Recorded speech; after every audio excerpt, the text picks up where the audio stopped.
бараат работници на градилиште во Дубај. Се гради облакодер од 80 ката. Инвеститорот е наш човек. Плата солидна, пријавени од прв ден. Шифра Зоки од Муртино. Имате и бесплатен оброк. А додека работите на скеле, ќе ви пее Теа Таировиќ. Idem u Dubai, idem pa se javi, bari, bari, bari, bari. Idem u Dubai, idem pa se javi, bari, bari, bari, bari.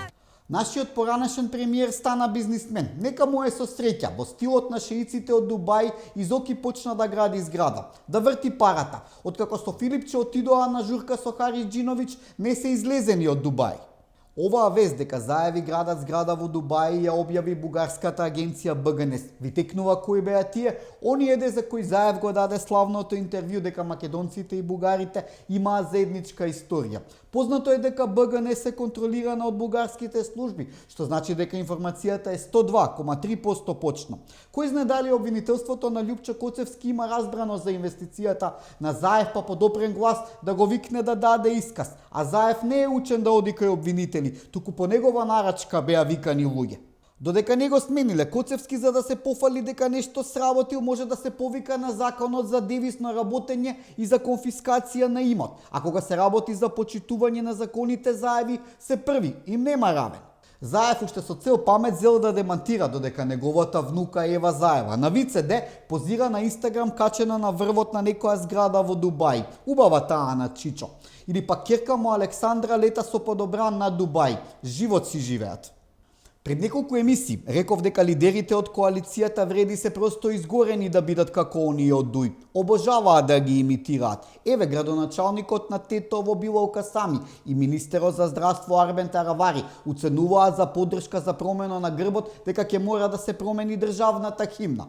Не им била доволно певлива денес над Македонија се раѓа, па сакале нова химна. Не знам само што би ставиле во новата химна за и тие да ја пеат. УЧК, Адем Јашари, Арачиново, рамковниот договор. Не е до химната, до аздисаноста е.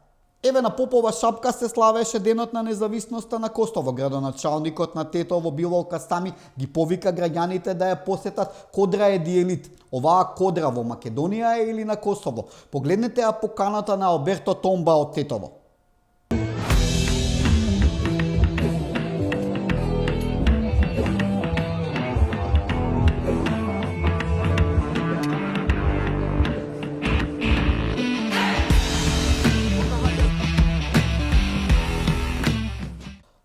Подпредседателот на САД, Џејди Ванс, одржа историски говор во Минхен. Ушобол за европските демократи. Им кажа се што не сакаат да слушнат, и тоа на нивен терен. И за тоа дека нема да бидат на масата кога ќе се решава судбината на Украина, и за дезинформациите, и за факт-чекерите, и за поимот демократија кога тоа само на ЕУ и одговара. Кој можеше до пред само неколку месеци да поверува во ваков пресврт во политиката? ЕУ да моли да биде викната на преговорите за Украина.